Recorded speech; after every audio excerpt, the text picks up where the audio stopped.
बहुत ही आदर और सम्मान के योग मेरे साथ में इस परिवर्तन यात्रा में चल रहे पार्टी के राष्ट्रीय, प्रदेश, जिला और हल्का स्तर के सभी नेतागण, मान और सम्मान के योग बुहाना और बुराडैर गांव के मेरे आदरणीय, आपके गांव में यात्रा पहुंची। आपने फूल मालाओं के साथ, ढोल नगाड़ों के साथ, आतिशबाजी और दूध पिला करके यात्रा का स्वागत किया। इसके लिए आपका बहुत बहुत आभार व्यक्त करता हूं।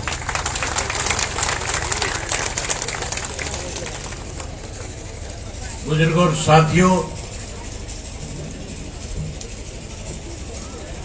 हमारे देश के प्रधानमंत्री ने देश के किसान के साथ वायदा किया था और कहा था कि देश में बीजेपी की अगर दोबारा सरकार बनी तो सरकार बनने के बाद किसान की फसल की आय दोगुना कर देंगे। 2022 का समय तो बीत गया, हमारी फसल की आमदन दोगुना करने के बजाय 3 काले कानून बना दिए। और ऐसे 3 काले कानून थे, अगर वो देश में ज्यों के तो लागू रह जाते तो फिर मान करके चलो, आज हम जिन जमीनों के मालिक हैं, हमारी वो जमीन हमसे बेदखल हो जाती।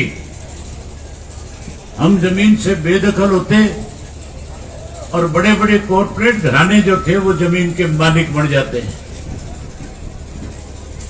और हम अपनी जमीन के अंदर बतौर नौकर काम करके अपना गुजारा करने में मजबूर होना पड़ता है। हरियाणा के, पंजाब के, राजस्थान के, उत्तर प्रदेश के और मध्य प्रदेश के लाखों किसानों ने दिल्ली के चारों तरफ जो चारों तरफ थे, दिल्ली के चारों तरफ के बॉर्डर पे लाखों की संख्या में आकर के अपना घर, परिवार, बच्चे, खेत सब कुछ छोड़ करके कैसे 3 काले कानून वापिस हो, इसके लिए आंदोलन शुरू कर दिया। उस आंदोलन में साथियों 750 से ज्यादा किसानों ने शहादत दी। 13 महीने लगातार ना गर्मी की परवाह करी, ना सर्दी की परवाह करी, ना कोरोना की परवाह करी। लगातार काले कानून खत्म हो उसके लिए लड़ाई लड़ने का काम किया। एक समय ऐसा भी था जब मैं हजारों साथियों के साथ उस आंदोलन में टीकरी के बॉर्डर पे समर्थन देने गया। उस आंदोलन को चला रहे किसान नेताओं ने मेरे सामने एक प्रस्ताव रखा और मुझे कहने लगे कि आज आपकी जगह चौधरी देवीलाल होते तो आज ये आंदोलन और ज्यादा मजबूत हो जाता, हम केंद्र की सरकार को मजबूर कर लेते।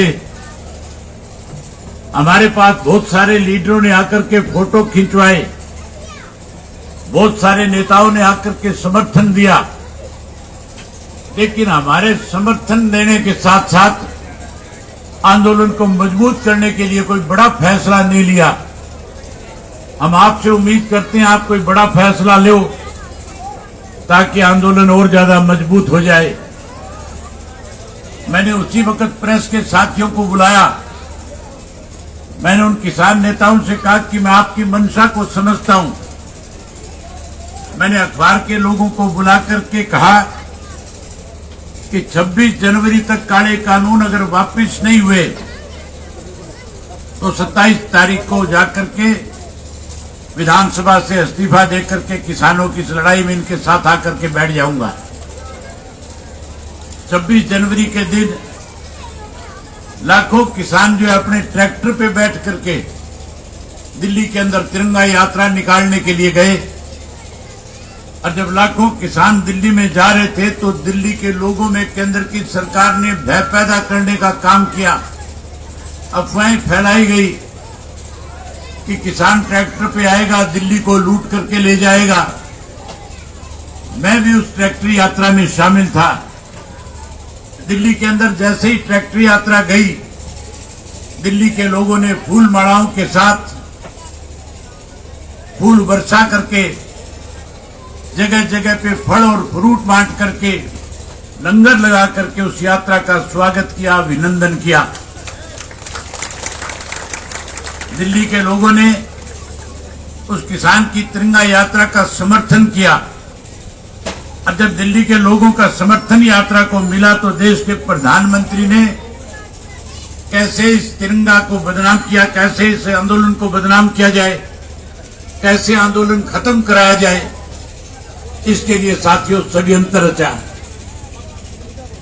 टेलीविजन के अंदर खबरें चली, सब चैनलों के ऊपर इस बात को लेकर के शोर मचाया गया कि दिल्ली के अंदर तिरंगा यात्रा लेकर के जो किसान आए थे उनके साथ खालिस्तानी आए और खालिस्तानियों ने आकर के लाल किले पे जाकर के तिरंगे का अपमान किया, तिरंगे के ऊपर खालिस्तान का झंडा फहराने का काम किया।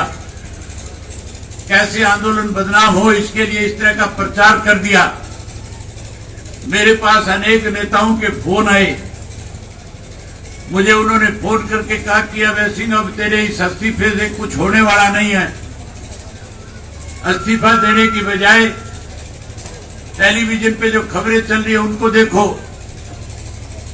इस तिरंगा यात्रा में खालिस्तानी आ गए जिन्होंने देश के तिरंगे का अपमान करने का काम किया है। तो साथी मुझे फोन करके इस्तीफा देने से रोक रहे थे। मैंने उन साथियों से कहा कि अगर आप किसान के हितैषी हो, अगर आप चाहते हो काले कानून खत्म हो, तो फिर मेरी राय मानो, आप लोग भी मेरे साथ कल चलो, कल चल करके इस्तीफा दे करके आंदोलन में किसानों के साथ बैठने का काम करो। लेकिन मेरे साथ जाने की बजाय मुझे रोकने के प्रयास हो रहे थे। मैंने कहा कि मैं अपनी बात कह चुका हूं, मैं अपनी बात को निभाऊंगा और हर हालत में कल 27 तारीख को जाकर के इस्तीफा देने का काम करूंगा। मैंने 27 को इस्तीफा दिया। 750 से ज्यादा किसानों ने शहादत दी।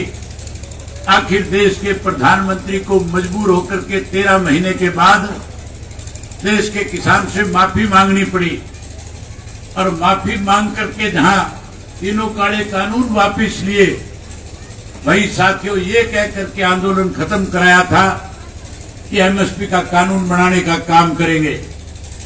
आज भी एमएसपी का कानून नहीं है। कानून ना होने की वजह से किसान की फसल के दाम लगातार घटते जा रहे हैं, किसान को कमजोर किया जाता है।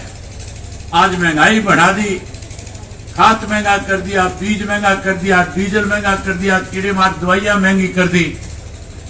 आज जहां साथियों महंगाई बढ़ाई, वही भ्रष्टाचार को बढ़ावा दिया। भ्रष्टाचार के साथ साथ कानून व्यवस्था का दिवालिया पिट गया। आज पढ़ा लिखा नौजवान जो है मायूस है। आज उसके लिए रोजगार नहीं है, नौकरी नहीं है। वहीं उसके साथ साथ अपराध बढ़ गए, नशा बढ़ गया। आज नई चुनी हुई पंचायतें जो है, जो सरपंच हैं, कहा तो ये गया था कि तुम्हें अधिकार ज्यादा देंगे, ग्रांट ज्यादा देंगे। आज अधिकार छीन लिए, सरपंचों पे पाबंदी लगा दी, सरपंचों को चोर और बेईमान कह करके अपमानित किया। सरपंच अधिकार मांगने गए तो लाठीचार्ज किया गया, मुकदमे दर्ज किए गए। आज पूरे प्रदेश के सरपंच भी सरकार के खिलाफ लामबंद होकर के लड़ाई लड़ने का काम कर रहे हैं। जहां सरपंच लामबंद है, वहीं हमारी ये माताएं बहनें जो बड़ी संख्या में आई है, बैठी है, इन माताओं बहनों को भी ये कह करके मोदी ने झूठ बोल करके इनसे भी वोट हासिल करने का काम किया था। मोदी जी कहते थे गैस का सिलेंडर, गैस का चूल्हा मुफ्त में दूंगा। मुफ्त में देने की बजाय महंगा कर दिया।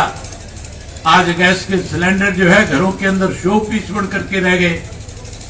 आज प्रदेश की सरकार इस तरह के फरमान जारी करती है ताकि आने वाले समय में खेत में काम करने वाला, खेती करने वाला परेशान हो जाए। आज कहते हैं खाद खरीदने जाओगे तो पहले पोर्टल पे लिख करके देना पड़ेगा कि खाद किसके लिए चाहिए, कितने बैग चाहिए। साथियों, जहां इस तरह के फरमान जारी करके हमें परेशान करने की कोशिश सरकार के द्वारा की जा रही है, वहीं एक परिवार पहचान पत्र बनाया गया। उस परिवार पहचान पत्र की आड़ में जो पेंशन चौधरी देवीलाल ने 100 रुपया महीना करी थी, जिससे बुजुर्गों को मान सम्मान मिला था, सम्मान पेंशन का नाम दिया गया था, इन लोगों ने उस सम्मान पेंशन को कैसे काटा जाए, कैसे बुजुर्गों को पेंशन से वंचित किया जाए, इसके लिए परिवार पहचान पत्र की आड़ में 5 लाख से ज्यादा बुजुर्गों की पेंशन काटने का काम किया। वहीं उसके साथ साथ 9 लाख से ज्यादा गरीब आदमियों के पीले कार्ड काट दिए और हर आदमी से ये कह करके 1100 रुपया और सरकार ने लेना शुरू कर दिया कि जिस किसी ने भी आधार कार्ड बनवा रखा है वो पैन कार्ड के साथ आधार कार्ड को लिंक कराओ, और जब लिंक करवाने के लिए जाते हो 1000 रुपया सरकार की फीस लगती है, 100 रुपया कार्ड को लिंक करने वाला लेने का काम करता है। 1100 जबरदस्ती लिए जा रहे हैं। चौधरी ओम प्रकाश चौटाला जी ने जब परिवर्तन यात्रा शुरू करी थी, उस वक्त कहा था कि लोगों से जाकर के खुल करके पूछना कि क्या वो परिवर्तन करना चाहते हैं कि नहीं चाहते हैं, क्या वो इस प्रदेश में बदलाव लाना चाहते हैं कि नहीं लाना चाहते हैं, क्या नए सिरे से हरियाणा प्रदेश में चौधरी देवीलाल की नीतियों की सरकार बनाना चाहते हैं। मैं आपसे पूछने आया हूं कि साथियों, आप बदलाव करना चाहते हो, आप परिवर्तन करना चाहते हो, आप बदलाव और परिवर्तन करना चाहते हो तो मेरे साथ हाथ खड़े करके बताओ कि आप बदलाव और परिवर्तन करना चाहते हो। जहां बदलाव और परिवर्तन करना चाहते हो, आपने 10 साल कांग्रेस को मौका दिया, उसके बाद आपने 8.5 वर्ष से भाजपा को इस प्रदेश में सरकार बनाई। जहां इस सरकार बनने के बाद लोगों के सामने परेशानी आई, दिक्कत आई, कठिनाई आई, मैं आज आपके बीच में 2600 किलोमीटर से भी ज्यादा का सफर तय करके आया हूं। 1300 से ज्यादा गांव में लोगों से मिलकर के आया हूं। खुल करके मैंने लोगों से पूछा कि कोई एक काम भी किसी गांव में इस सरकार ने ऐसा किया हो जिसकी वजह से किसी एक आदमी का लाभ मिला हो। आपके 2 गांव हैं, मुहाना और उसके साथ साथ बुराडैर, इन दोनों गांव में सरकार की तरफ से पिछले 3.5 साल में कोई एक भी ऐसा काम हुआ जिसकी वजह से कोई लाभ मिला, किसी को कोई काम हुआ कि नहीं हुआ ऐसा जिससे फायदा हुआ? कोई फायदा नहीं हुआ। बड़ी हैरानी की बात है कि सरकार ने इस किस्म के हालात पैदा कर दिए कि आप अपनी बात को खुल करके बोल करके भी नहीं बता सकते। मैं आपसे पूछ रहा हूं, आपको खुल करके बताना चाहिए कि सरकार बनने के बाद हमें परेशानियों का सामना करना पड़ा है। आज पीने का पानी नहीं है, आज स्कूलों में मास्टर नहीं है, आज अस्पतालों में डॉक्टर नहीं है, नहर का पानी 42 दिन में हमारे खेतों के लिए दिया जाता है, बिजली हमें 8 घंटे दे करके परेशान किया जाता है, बिजली के बिल ज्यादा आते हैं। आज हर व्यक्ति परेशान है, हर व्यक्ति परिवर्तन करना चाहता है। चौटाला साहब ने जब यात्रा शुरू करी थी तो हजारों लोगों के बीच में कहा था कि अगर आने वाले समय में फिर चौधरी देवीलाल की नीतियों की सरकार बनाओगे, फिर से हमारे ऊपर भरोसा करोगे, हमें फिर से प्रदेश की सेवा करने का मौका दोगे, तो फिर सबसे पहले जो 1100 रुपए आपसे लिए गए हैं, ये 1100 रुपए आपके वापिस आपके खातों में करने का काम करेंगे। जहां ये 1100 आपके खातों में देंगे, वही जिन 5 लाख बुजुर्गों की पेंशन कटी है, बड़ी हैरानी की बात है कि जेजेपी वाले कहते थे 5100 पेंशन कराएंगे, 75% पढ़े लिखे बच्चों को प्राइवेट फर्मों में नौकरी दिला देंगे। जब ये पेंशन काटी गई, विधानसभा का सत्र आ गया था, मैंने मुख्यमंत्री से पूछा था कि मुख्यमंत्री जी ये फैसला आपका गलत है। चौधरी देवीलाल ने जब समान पेंशन बढ़ाई तब चौधरी देवीलाल ने किसी की इनकम नहीं देखी थी, आमदन नहीं देखी थी। चौधरी देवीलाल ने केवल 60 वर्ष का जो बुजुर्ग हुआ उसको सम्मान के रूप में पेंशन देकर के उसका मान सम्मान करने का काम किया था। आपका गलत निर्णय, आपको इस पे विचार करना चाहिए। आपको फिर से पेंशन बढ़ा करके बुजुर्गों का सम्मान करना चाहिए। वहीं उसके साथ साथ मैंने जेजेपी के 10 MLA बैठे थे, कि डिप्टी चीफ मिनिस्टर भी बैठा था, तुम्हारा MLA भी बैठा था। मैंने इनको कहा तुम्हारे में थोड़ी सी भी गैरत अगर बची है आप लोगों ने चौधरी देवीलाल का फोटो लगा करके लोगों को गुमराह करने का काम किया था। आप लोगों ने लोगों के साथ विश्वासघात किया है। अगर थोड़ी सी भी गैरत है तो आज चौधरी देवीलाल की बढ़ाई हुई पेंशन काटी जा रही है। अगर तुम चौधरी देवीलाल के प्रति थोड़ी सी श्रद्धा रखते हो तो फिर इस सरकार के लिए फैसले के खिलाफ आपको बुलंद आवाज उठानी चाहिए।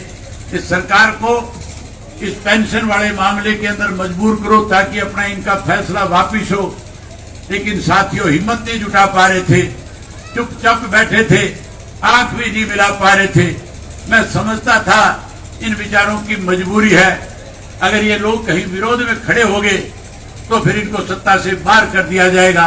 ये सत्ता के लालची लोग चौधरी देवीलाल की नीतियों को भाजपा के गिरवी रख रहे थे। केवल और केवल इंडियन नेशनल लोकदल पार्टी इस पर आपका विरोध कर रही थी। चौधरी ओम प्रकाश चौटाला जी ने फैसला लिया है कि आने वाले समय में सरकार बनने के बाद हम इस पेंशन को जो काटी गई है उन बुजुर्गों को ब्याज के साथ पेंशन का पैसा देने का काम करेंगे। जहां ब्याज के साथ पैसा देंगे वहीं उसके साथ साथ ब्याज के साथ पैसे के साथ साथ नई पेंशन बनाने का काम करेंगे। और नई पेंशन जो चौधरी देवीलाल ने 100 रुपये सम्मान पेंशन दी थी उस पेंशन को बढ़ा करके 7500 रुपया बुजुर्गों को मान सम्मान की पेंशन देने का काम करेंगे। जहां पेंशन देंगे वहीं उसके साथ साथ हर घर से एक पढ़े लिखे नौजवान बच्चे को रोजगार और नौकरी देंगे। चाहे बेटी पढ़ी लिखी हो चाहे बेटा पढ़ा लिखा होगा, योग्यता के मुताबिक उनको सरकार के अंदर नौकरी और रोजगार देंगे। जो नौकरी से रह जाएगा उसे मायूस नहीं होने देंगे। उसे भी 21,000 रुपया बेरोजगारी भत्ता देकर करके उसका मान सम्मान बढ़ाने का काम करेंगे। वहीं हमारी माताओं और बहनों के साथ मोदी ने बेईमानी करी, झूठ बोला। हमारा फैसला है अगर माताएं बहनें एकत्रित होकर के इकट्ठी होकर के सरकार बनाने में बड़ी भूमिका निभाएगी। आप सरकार बनाओगी तो सरकार बनाने के बाद हर महीने की पहली तारीख को प्रदेश की इंडियन नेशनल लोकदल की सरकार की तरफ से आपके घर के अंदर एक गैस का सिलेंडर हर घर के अंदर हर महीने की पहली तारीख को मुफ्त में दिया जाएगा। जहां गैस का सिलेंडर आपको मुफ्त में देंगे वहीं उसके साथ साथ हर महिला के खाते में 1100 रुपए लून मिर्च के भी रसोई के भी जमा कराएंगे ताकि उसका बढ़िया काम चल सके। वहीं उसके साथ साथ चौधरी देवीलाल के नारे को साकार करेंगे। ये साथियों परिवर्तन जो है कोई बड़ा काम नहीं है, आप घर में गांव में बैठे बैठे ला सकते हो। इस परिवर्तन के लिए ना आंदोलन की जरूरत ना संघर्ष की जरूरत। ये परिवर्तन आप टेलीफोन पे भी कर सकते हो। आप एक दूसरे को जब मिलते हो तब सम्मान देते हो, राम राम करते हो। सुबह उठ करके जब हम एक दूसरे को मान सम्मान देने का काम करते हैं उस वक्त एक बात कहनी शुरू करो, जब राम राम करो तो साथ में कहो परिवर्तन करो। क्या कहोगे? जोर से बोल के बताओ ताकि इनके विधायकों को इनके कान तक जाके थारी आवाज पड़े भी। ये तो तय कर बैठे थारी रात काटने खातर। क्या कहोगे? परिवर्तन करो। अब तो जेजेपी तो खत्म होगी कि रह रही अभी भी थारे गांवों में होगी खत्म अच्छी तरह। ये कोई एक आधा बच्चा कुचा रह भी रहे तो उसको भी मेरी तरफ से कहना कि तुम्हारा हमेशा चौधरी देवीलाल की नीतियों में विश्वास रहा है। इन लोगों ने चौधरी देवीलाल की नीतियों को गिरवी रख दिया। तुम अपने घर की वापसी करो, हम तुम्हें वही मान सम्मान देंगे। आपके बच्चों को फिर रोजगार और नौकरी देंगे। आपके साथ किसी किस्म का कोई भेदभाव नहीं करेंगे। जहां उनके बच्चों को रोजगार नौकरी देंगे वहीं कोई कांग्रेस का मिल जाए, बीजेपी वाला मिल जाए, उसको साथियों 3 बार को परिवर्तन करो, परिवर्तन करो। जब 3 बार कहोगे और दिन में 20-30 बार जब आपको मिलेगा, हर बार यही बात उसके सामने जब दोहराओगे तो फिर मान करके चलो वो इतना ज्यादा परेशान हो जाएगा। घर जा करके अपनी घरवाली को ये नहीं कहेगा चाय बना दे, रोटी बना दे। फिर वो भी जैसे जैसे घर में कदम रखेगा कहता जाएगा परिवर्तन करो, परिवर्तन करो, परिवर्तन करो। परिवर्तन आएगा कि नहीं आएगा? जब परिवर्तन आ जाएगा तो जिन गरीब आदमियों के पीले कार्ड काटे हैं सरकार बनने के बाद उनके पीले कार्ड फिर से बना करके देंगे। वहीं उनको 100 गज के प्लाट दे करके चौधरी देवीलाल आवास योजना के तहत पक्के मकान बना करके भी देंगे। जहां गरीब की मदद करेंगे वहीं उसके साथ साथ चौधरी देवीलाल के नारे को साकार करेंगे। चौधरी देवीलाल का नारा था बिजली पानी का प्रबंध हो और बिजली पानी के प्रबंध के साथ भ्रष्टाचार बंद हो। इन भ्रष्टाचारियों को, इन लूट मचाने वालों को जेल की सलाखों के पीछे भेजेंगे। नहर के अंदर फिर से चौधरी देवीलाल और चौधरी ओम प्रकाश चौटाला के समय में जितना पानी मिला करता था उसी तरह से पानी दे करके किसान की फसल पकाएंगे। जहां किसान को पूरा पानी देंगे वहीं 24 घंटे बिजली देने का काम करेंगे। और आज जो बिजली कम दी जाती है, मीटर घरों के बाहर लगा दिए गए। आज हालत ऐसी है कि ये मीटर बिजली से चलने की बजाय धूप से चलने लग गए। जहां बिजली के बिल ज्यादा आने लग गए। आप राज बढ़ाओ, ये मीटर जो बाहर लगे हुए इनको पाड़ के जोड़ में फिकवा देंगे। जहां इन मीटरों को जोड़ में फिकवाने का काम करेंगे, वही आपके घरों में ऐसे मीटर लगा करके दूंगा कि 500 के ऊपर आकर के गरारी फंस जाएगी। 500 से ज्यादा किसी का बिल नहीं आएगा। इसके भी रांद काटने का काम करेंगे। वहीं उसके साथ साथ साथियों, इन माताओं और बहनों से एक बात और कहना चाहूंगा। मैं पिछले दिनों नरवाड़ा हल्के के गांव के अंदर गया था, लोगों से मिल रहा था। फरेण गांव में लोगों से मिलकर के सच्चा खेड़ा गांव की तरफ आगे जा रहा था। जब सच्चा खेड़ा की तरफ जा रहा था तो फरेण के अंदर मुझे 20-25 महिलाएं मिली। मैंने उनसे राम राम करी। मैंने पूछा आप यहाँ क्यों खड़ी हो? कहने लगी हम तो सत्संग करके आई हैं। आप भी सत्संग करती हो कि नहीं करती हो? सत्संग करती हो तो हाथ खड़े करो, एक बार भी सत्संग करती हो। मैंने उनसे पूछा था कि आप सत्संग तो करती हो लेकिन सत्संग के लिए कोई ऐसी जगह है जहां बैठ करके आप कर सकती हो? कहने लगी नहीं है। कभी मंदिर में जाकर के करनी पड़ती है, कभी सत्संग किसी दुराजे में बैठ करके करनी पड़ती है, कभी सत्संग कहीं पेड़ के नीचे बैठ करके करनी पड़ती है। मैंने कहा आप निश्चिंत रहो, आने वाले समय में परिवर्तन करके सरकार बनाने का काम करो। हरियाणा प्रदेश के गांव में चौधरी देवीलाल ने चौपाड़ बनाई थी, बैकवर्ड की बनाई थी, स्टूल कास्ट की बनाई थी, जर्नल की बनाई थी।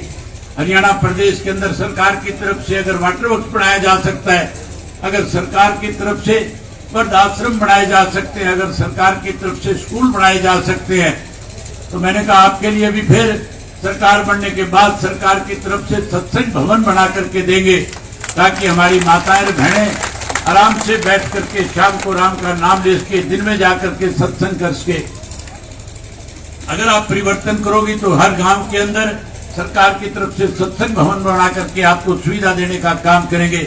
मैं उम्मीद करूंगा कि गांव के व्यक्ति जब आपस में एक दूसरे को मिलोगे, चाहे वो माताएं बहनें हैं, चाहे नौजवान साथी है, चाहे बड़े बुजुर्ग हैं, आज के बाद हर हालत में एक दूसरे से कहोगे परिवर्तन करो। क्या कहोगे? एक बार मेरे साथ बोल के कहो, परिवर्तन करो, परिवर्तन करो, परिवर्तन करो।